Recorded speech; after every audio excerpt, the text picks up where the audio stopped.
Hey guys, welcome back. So Red Magic 7S series of smartphones are all set to be launched later this month on July 11th in China.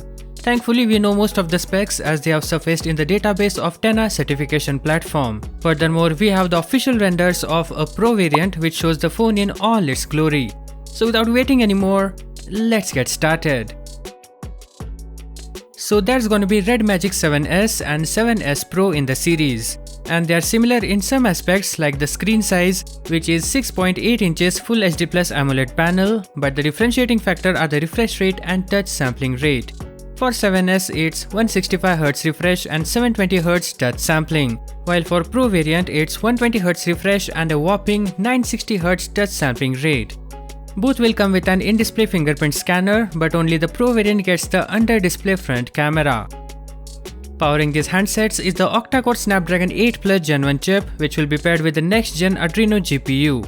It will be available in versions with 8, 12, 16 and 18 gigs of RAM. The capacity of storage will be up to 512 gigs for the Red Magic 7S and up to 1 TB for the Red Magic 7S Pro. The battery capacity is 4500 and 5000 mAh respectively, and they are set to come with either 135W or 165W charging speed, but like with 7 and 7 Pro, it could be reserved only for Chinese market.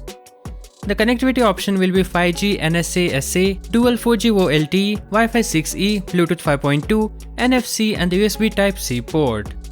The back panels of both phones will feature a 64MP triple camera unit. The TENAA listing mentions that both phones will have an 8MP front camera, however the Pro model could be equipped with a 16MP under-display selfie snapper like the Red Magic 7 Pro. The device will be running Android 12 operating system with a proprietary Red Magic UI. If you have noticed, most of the specs are similar to regular Red Magic 7 and 7 Pro, such as display, battery, even RAM and storage configurations. This tells us that this is an iterative upgrade. The only real difference seems to be the processor and maybe cooling solutions.